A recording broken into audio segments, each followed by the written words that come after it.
할렐루야. 오늘도 새벽을 깨워 예배 자리에 나오신 여러분들에게 하나님의 은혜와 평강이 가득하기를 축복합니다. 여러분은 가장 좋은 헌신의 때가 언제라고 생각하십니까? 지금. 그렇죠? 정답 아시는 분이 있어서 오늘 설교는 그만해도 되겠어요. 우리가 신앙생활을 하면서 종종 오해하는 것들이 있습니다. 내가 여유가 생기면, 내가 형편이 좋아지면 그때 헌신하고 그때 하나님께 순종해야지라는 생각이죠. 물질이든 시간이든 건강이든 나에게 넉넉함이 있어야 그때 그것을 떼어 하나님께 드릴 수 있다고 생각하는 겁니다. 이건 상식적으로 너무나도 맞는 말이죠. 맞는 계산법입니다. 상식적으로 내 잔이 먼저 차고 넘쳐야 남에게 흘려보낼 수 있다고 생각이 들죠. 내 잔의 바닥에선 긁는 소리가 나고 있는데 도대체 뭘 더 퍼줄 수 있겠느냐라고 우리는 주장합니다. 그런데 오늘 우리가 함께 읽은 고린도후서 이 8장 말씀은 이런 우리의 상식, 우리가 생각하기에 당연하다고 여기는 것에 대해서 부정하고 있습니다. 오늘 본문 1절을 보면 바울은 고린도 교인들에게 무엇을 알리기를 원한다고 말하고 있는지 아십니까? 마게도냐 교회들에게 주신 은혜, 그들에게 주신 은혜가 무엇인지 알리기를 원한다고 하죠. 우리가 보통 은혜라고 하면 어떤 생각이 드시나요? 무엇이 은혜라고 생각하시나요? 병이 낫고 사업이 잘 되고 가정이 평안해지는 것, 내가 가지고 있던 모든 근심 걱정들이 사라지는 것을 우리는 은혜라고 생각합니다. 그런데 오늘 본문에서 보여주고 있는 은혜는 우리가 생각하고 있던 그런 은혜와는 사뭇 다른 은혜입니다. 한마디로 말해 자신의 한계를 뛰어넘는 이 헌신을 오늘 바울은 은혜라고 표현하고 있습니다.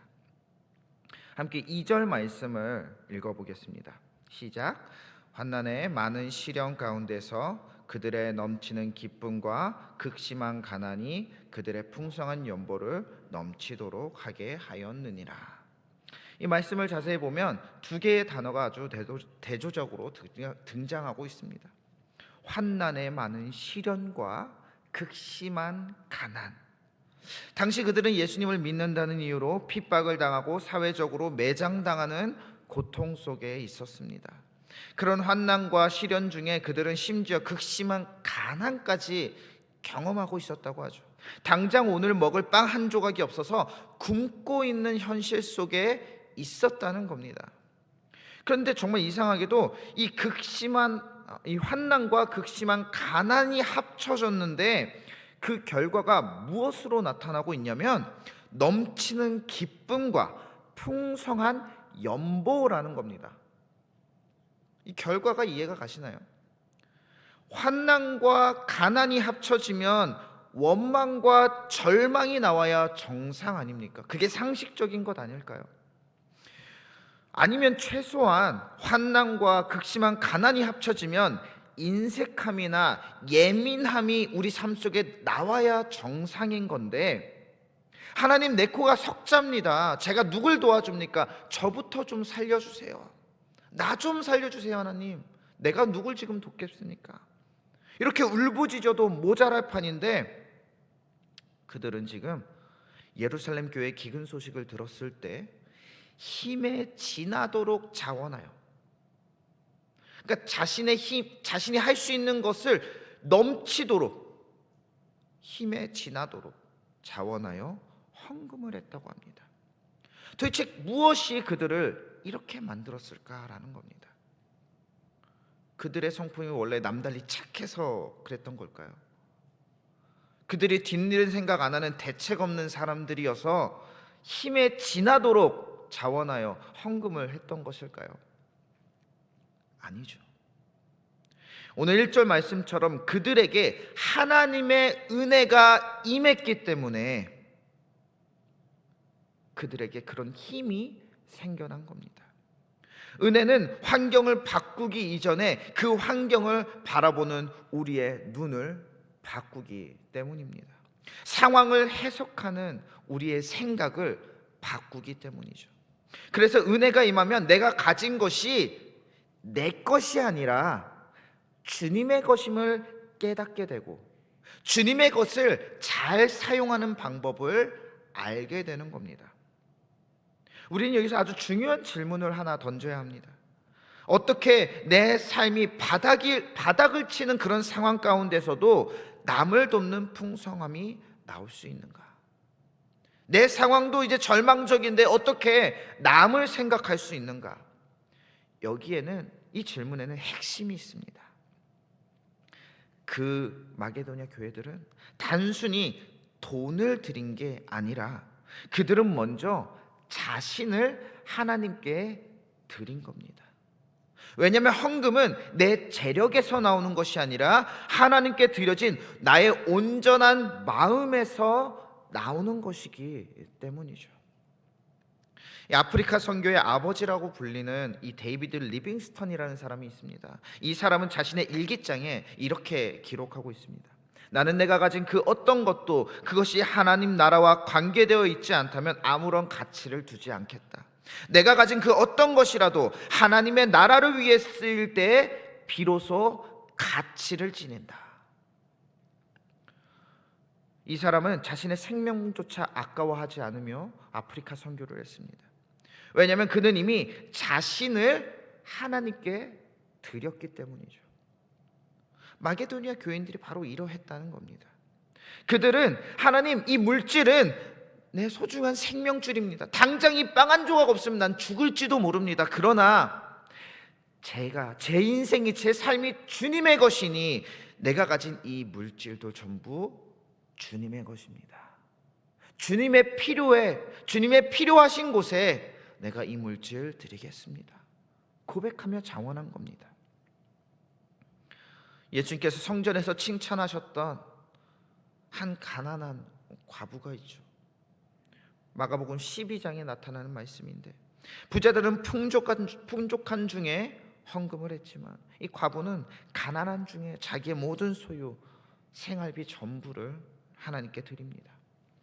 그리고 그 모습을 보신 예수님께서는 액수의 절대적 크기가 아니라 그 안에 담긴 자기 부인, 내 삶은 내 것이 아니라는 그 자기 부인과 하나님을 향한 전적인 신뢰를 보시고 그녀를 칭찬한 겁니다. 단순히 전 재산을 드렸다고 해서 칭찬한 것이 아니라는 거죠. 우리 한국교회 믿음의 선배들도 이러했습니다. 6.25 전쟁 이후에 우리나라는 전 세계에서 가장 가난한 나라 중 하나였습니다. 당장 오늘 먹어야 할 그 끼니를 걱정해야 되는 시기가 바로 그 시기였습니다. 그런데 그 시기에 우리 믿음의 선조들은 당장 밥을 지을 때마다 쌀독에 쌀을 한 숟가락씩 퍼서 따로 모아둡니다. 그것이 그때 당시에 성미라고 불리던 겁니다. 성미. 가족들이 먹기에도 턱없이 부족했을 그때에 그들은 자기가 드릴 수 있는 조그만 것을 모아서 성미로 하나님께 드립니다. 이것은 하나님의 것이다 라는 믿음으로 그것들을 떼어놓았습니다. 그 쌀들이 모여서 교회를 세웠고요, 그 쌀들이 모여서 주의 종들을 섬겼으며 가난한 이웃을 먹였습니다. 한국교회가 부자여서 부흥한 것이 아닙니다. 가난했지만 은혜가 충만했기에 부흥한 것이죠. 상황은 절망적이었지만 하나님을 사랑하는 마음이 그때 당시에 풍성했기에 그들이 기적을 경험한 겁니다.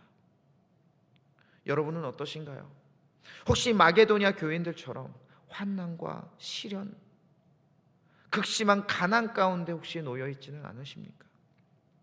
혹은 물질적으로는 조금 넉넉할지 모르지만 마음은 오히려 메말라가서 그 인색함 속에 갇혀 있지는 않으십니까? 오늘 하나님은 이 본문을 통해 우리에게 이렇게 말씀하십니다. 헌신은 여유에서 나오는 것이 아니라 은혜에서 나오는 것이다. 우리가 나의 시간과 물질을 하나님께 드리지 못하는 이유는 단순히 내가 가진 것이 모자라서, 내가 여유롭지 못해서, 내가 가진 것이 없어서가 아닐지도 모릅니다. 여유롭지 못해서가 아니라 그저 받은 은혜를 기억하지 못하기에 내 것을 드리지 못하는 것은 아닐까요? 하나님은 우리가 하나님께 억지로 드리는 것을 원치 않으십니다. 자발적으로 그 은혜에 감화받아 헌신하기를 원하시죠. 그렇다면 우리가 받은 은혜는 도대체 무엇입니까? 여러분은 어떤 은혜를 받으셨나요? 우리가 받은 은혜의 결과는 무엇입니까? 내가 어떤 은혜를 받았는데 그 은혜로 나는 지금 어떤 결과를 내 인생에 만들어내고 계신가요? 우리가 그 십자가의 은혜를 깨닫고 늘 공급해 주시는 그 하나님의 은혜를 깨달아 나 자신을 주님께 드리기로 결단할 때 우리 삶 가운데는 놀라운 기적이 일어날 줄 믿습니다. 작은 아이 한 명이 자기가 가진 보리떡 5개와 물고기 2마리 전부를 예수님께 드렸을 때 5,000명이 먹고도 남을 그 은혜의 마중물이 되었습니다. 그 아이가 드린 건 아주 작은 것이지만 그 작은 것이 오병이어라는 기적을 만들어낸 것처럼 예수님께 드리는 우리의 작은 헌신들이 놀라운 기적을 만들어낼 줄 믿습니다. 내가 가진 거 다 내놓으라는 소리가 아니라 내가 가진 것, 그 작은 일부를 조금이라도 하나님께 드리는 것입니다. 내 이웃에게 나눠주는 겁니다. 우리가 계산기를 두드리며 헌신을 주저할 때 우리의 마음에는 세상적인 상식들이 들어옵니다.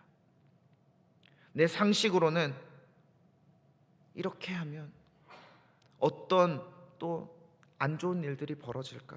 우리에겐 두려움이 찾아옵니다. 그 헌신으로 당하게 될 불이익들이 생각납니다. 그래서 우리는 쉽게 움직이지 못하는 것이죠. 현실적인 문제들.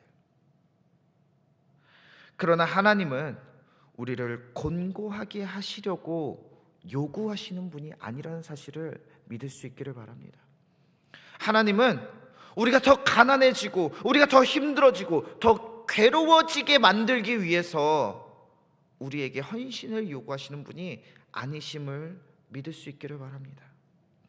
하나님은 오늘도 우리를 사랑하셔서 우리를 위해서 일하시는 분이시고 우리를 너무도 사랑하셔서 그 십자가에 자신을 드렸으며 우리를 너무 사랑하셔서 그 부유하심 가운데서 자신이 먼저 가장 가난한 곳에 가장 가난한 모습으로 오신 분임을 기억할 수 있기를 바랍니다. 예수님을 믿는다는 것은 그 예수님처럼 나도 살아가겠습니다. 그 예수님이 보여주신 길로 나도 가겠습니다. 그 예수님이 인도하시는 대로 내 삶을 맡겨드리겠습니다 라고 고백하는 것입니다. 그 우리 주 예수 그리스도를 믿고 의지하며 내 모든 것을 주님께 맡겨드리는 저와 여러분 되기를 주님의 이름으로 축원합니다. 같이 기도하겠습니다. 오늘도 우리에게 풍성한 은혜를 부어주시는 주님, 이 새벽 십자가의 그 놀라운 사랑으로 우리의 마음을 깨워주시니 감사합니다. 우리가 입술로는 주님의 종이라고 고백하면서도 늘 섬기는 자리는 부담스러워하고 피하고 계산기를 두드리는 마음으로 주님의 일을 했음을 고백합니다. 받은 은혜에 대한 감격이 식어버린 우리의 마음을 다시 한번 깨워주시고 이 메마른 심령을 새롭게 하여 주시옵소서. 눈앞의 현실보다 더 크신 우리 주님을 바라보며 상황을 뛰어넘는 믿음의 눈을 뜨게 하여 주시옵소서. 마게도냐 이 교인들처럼 물질보다 먼저 우리 자신을 주님께 온전히 드리는 참된 헌신이 회복되게 하여 주시옵소서. 나의 작은 헌신이 주님의 손에 들려질 때 그 오병이어의 기적이 되 이웃을 살리고 교회를 세우는 거룩한 도구가 되게 하여 주시옵소서. 오늘 하루도 내 힘이 아닌 주님이 공급하시는 넉넉한 그 은혜의 힘으로 살아가게 하여 주시옵소서. 오늘도 주님께 드리는 거룩한 예물 있습니다. 아버지 하나님, 그 손길을 기억하여 주시고 그 은혜의 고백을 기억하여 주시옵소서. 오늘도 우리의 삶의 주인 되시는 예수 그리스도의 이름으로